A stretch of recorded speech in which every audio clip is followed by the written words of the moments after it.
Greetings and welcome to another episode of Clear Cut Finance. Liberation Day, titled by Donald Trump, in which case he pretty much issued reciprocal tariff rates to more than 180 countries and territories in the world. So Trump pretty much have a chart that shows what the rest of the world would charge US goods and what he's purporting to put forward as the reciprocal tariff against the rest of the world. They include currency manipulation and trade barriers. Those are the things that he described that influences the rates that he has set out in his charts. Trump said his plan will set a 10% baseline tariff across the board, with some countries facing higher rates. We will charge them approximately half of what they are and have been charging us, Trump said in an announcement in the Rose Garden at the White House. So the tariffs will be not a full reciprocal, he said, but that half figure includes the combined rate of all their tariffs, non-monetary barriers, and other forms of cheating, Trump labeled it.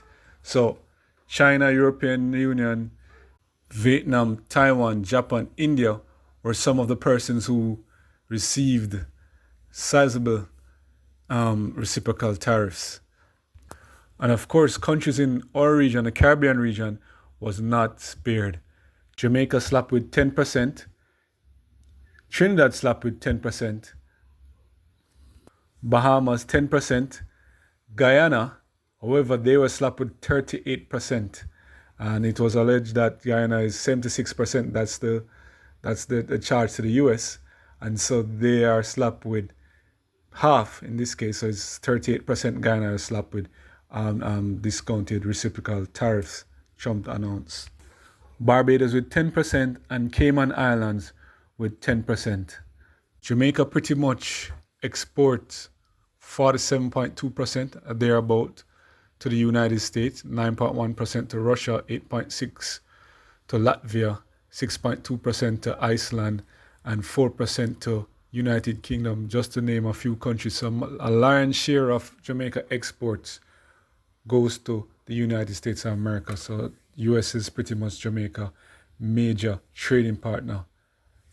So one might ask, why is Trump doing this, imposing this reciprocal tariffs on countries?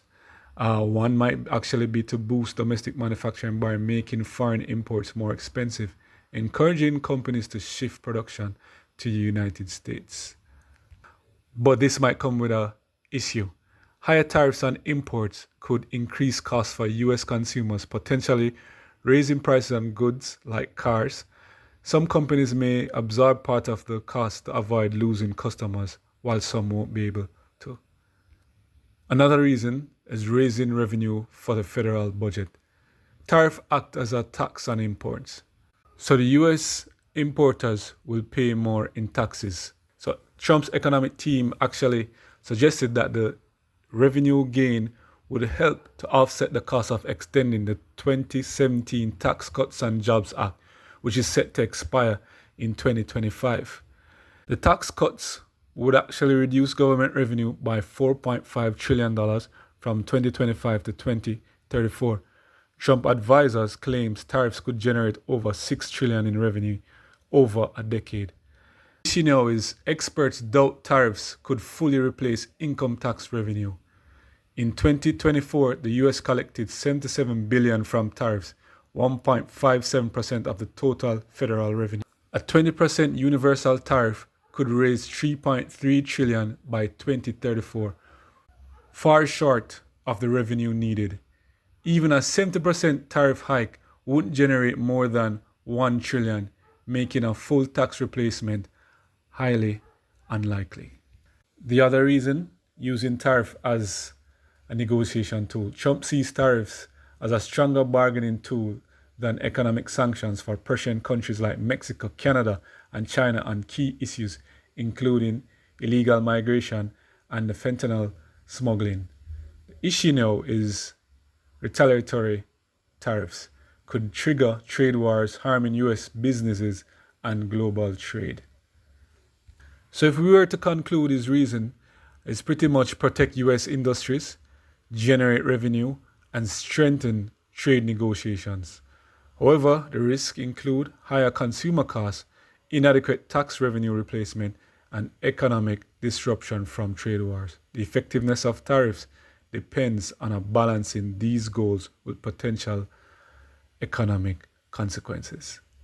So, fans out there, leave in the comment section how you feel about Trump's Liberation Day announcement. Also, what are the implications for Caribbean countries like Jamaica, Barbados, Guyana, especially Guyana? What are the implications? And the Jamaican stock market, a lot of companies here have actually tried to export goods, and I'm sure America being the major trading partner of Jamaica, what are the implications for possibly a Grace, a separate, some of these companies that export, and maybe even some companies might benefit because they actually have businesses in the US. Leave our comments in the section below. And don't forget to like, share, and subscribe.